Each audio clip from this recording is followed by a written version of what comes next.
girls basketball. Let's talk a little girls basketball today. Yesterday, or this week, they had the seeding, and they also had the tournament schedule put out for 3A and 4A. It's hard to believe, but one of the top teams in the state and in our area is Rockford Lutheran. And right now with us, we have the head girls basketball coach, Joni Carlson. And first of all, Coach, congratulations on the great year. Big Northern Conference West champions. You got to be feeling pretty good right now. Yeah, we're excited. We always put our conference championship as number one goal on the season. It's such a caliber conference with some great teams and coaches, and so, to kind of finalize that up last night, and we still have one more next Friday against Dixon, but, we are guaranteed the championship this year, win or lose that game, so I'm real proud of the girls. You've had a long string of success there. What's made this team kind of stand out and be able to accomplish some of the goals, at least so far, that other teams have accomplished in the past as well? Yeah, we just have solid juniors and seniors. A lot of them have been playing varsity since they were freshmen. So it's just a little bit, time and maturity, and they've been in these situations. Last year, they actually got their first conference championship. So yeah, they just know, high goals from the get-go, and just put in tons of time in the off season, and they're just really ready, to make their final year, something special. And you have a lot of depth. I mean, you can go pretty deep on that bench and not lose a lot of efficiency. That's got to be a nice part of being the coach this year. Yeah, we have 13, quality, solid kids that you can have on the floor, and, as a coach, not be afraid of what they're going to do, and we've had a lot of games where they've gotten a lot of minutes throughout the year, so that's helped them. Their talents and abilities grow throughout the year, so when they need to get on the court in big situations, they're not so nervous and unprepared like, some of other teams' bench players. How tough is that to manage? I've said it's a better problem to have than not having 5 girls that you trust to put on the floor, but how tough is that to maybe keep everybody engaged and into the game when you've got so many that you can rely on?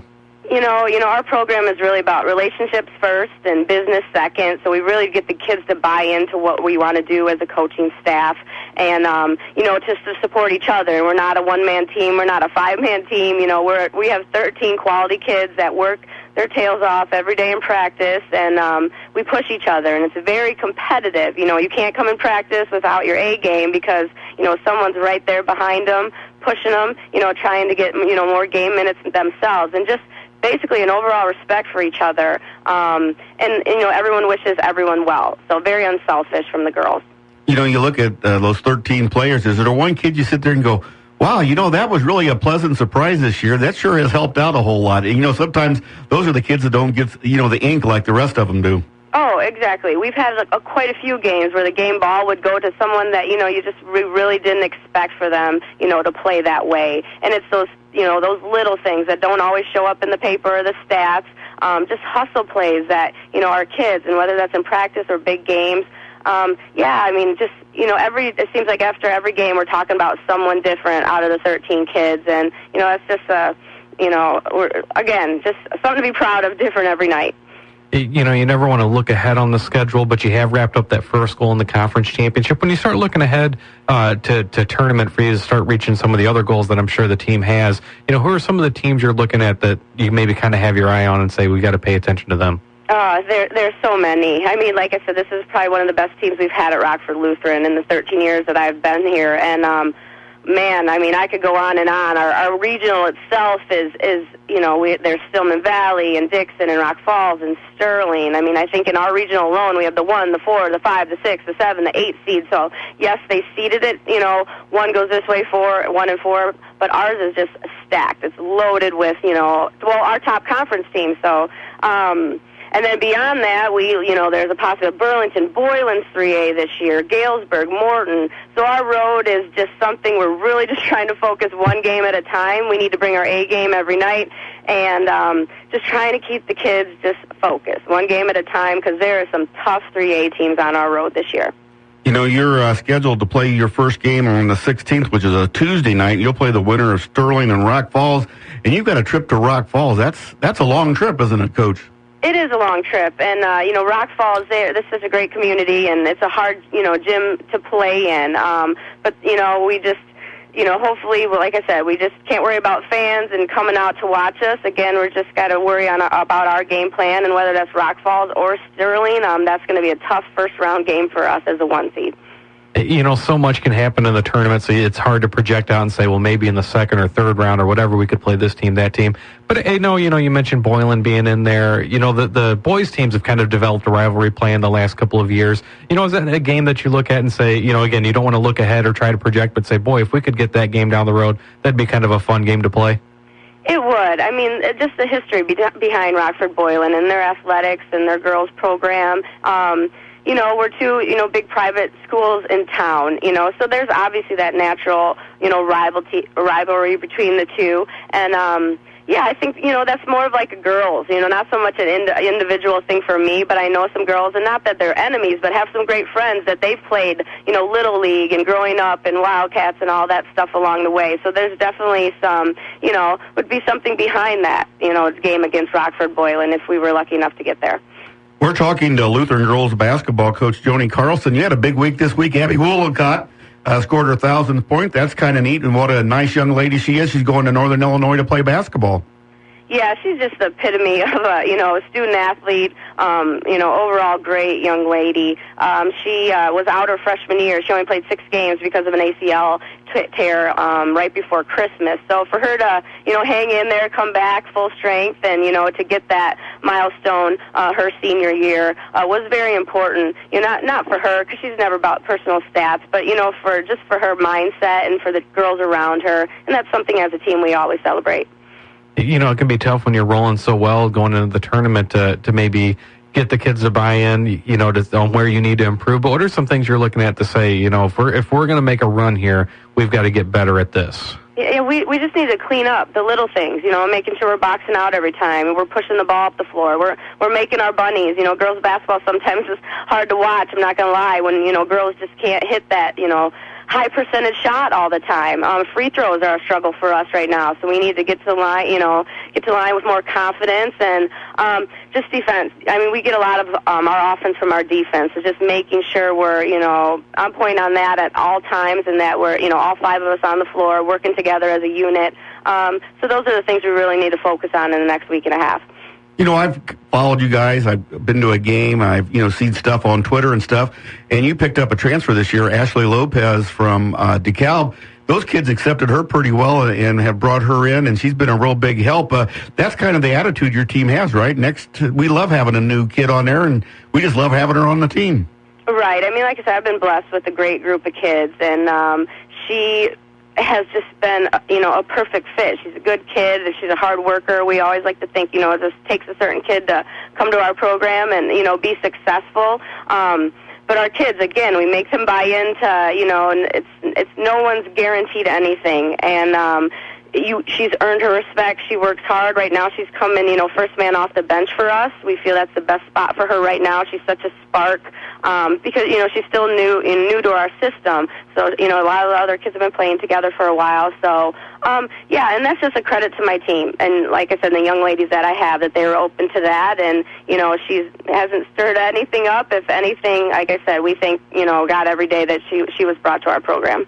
I was going to say, has there been any adjustment for her? Because I know sometimes it can be tough for a player coming in just for their own game, especially when you've got a deep team like you have that, she probably doesn't have to do maybe as much as she's had to do in the past on other teams. Has there been an adjustment there on her game? Oh, that's exactly right.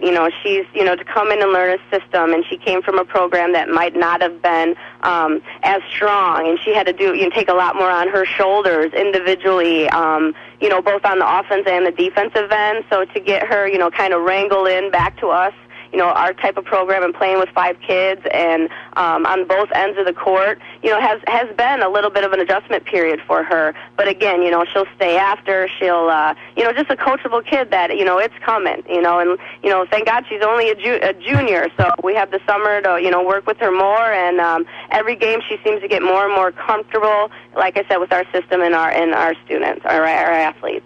You have to have a pretty good coaching staff, and now you can turn around, look on your bench, and you got last year's Nick 10 Coach of the Year on there, just a new addition to the program. How much has that helped? And talk about your coaches a little bit over there at Rockford Lutheran. Yeah, I have a wonderful coaching staff, and Jermaine Robinson has been my head assistant, since I've been, or actually, probably for the last 8 years, I believe. Joe Ladico has been there with me since I started 13 years ago, and then Kish was a nice, addition. I think she got a little bit of a raw deal over at Harlem, so she actually works with one of my assistants.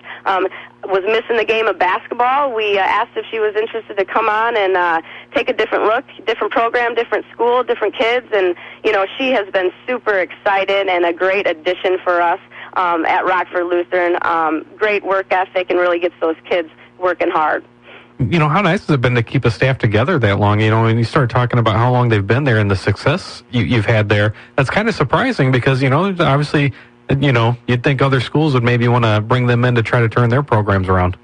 Yeah, people say that all the time, and it's funny because as long as I've been there, different programs, they change their coaching staff, rotates, and I've really been blessed to have all stick around. Like I said, we make it a fun journey. We're all on the same page. It's all about trust and loyalty, and I've really been blessed with the staff that I have been given, and we just want to keep moving forward. When we get the kids to buy in, like I said, it makes it extra special, extra fun, and the quality of kids at Rockford Lutheran High School in general, like I said, we can't be any luckier. Before we let you go, you got a lot of strengths on that team. You got an inside game, you got an outside game with Bailey and Strawbridge and those kind of kids like that. Is there something that you feel that you need to work on as you make the tournament run this year? As a coach or my individual players? Either one, whatever you think. Coach? Like I said, it's basically just unselfish play. I think we have 5 kids averaging a little over 10 points, which, again, it doesn't look phenomenal because there's no 18, 20 point per game person, but to have 5 kids on a high school varsity girls team that, can put up double digits at any given time, and really we could probably have 8 kids that could do that, at any given game. So I guess that's, moving forward, making sure we're all, it's a balanced floor, and it doesn't matter who brings the points, who brings the rebounds, the high games, the highlights, anything at the end of the game, just to be unselfish and like I said, just one game at a time. Keep them settled down, and like I said, prepare each game like it's our last. Between your team and the boys' team, is there ever arguments about who has the better Strawbridge?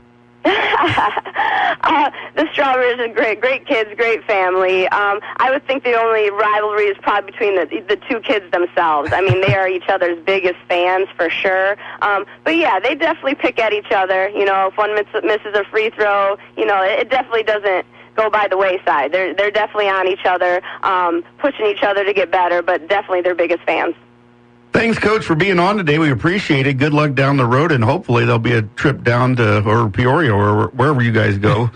So that'll be good. We appreciate you taking time today. All right, thanks for having me on. We had on Rockford Lutheran girls basketball coach Joni Carlson, and they're good. They're very, very good, deep team, powerhouse this year, and they've got a chance to do a lot of things. It would be interesting, though, if they could maybe match up with Boylan somewhere down the road. That'd be a fun game, big game in this area for girls basketball if that happened.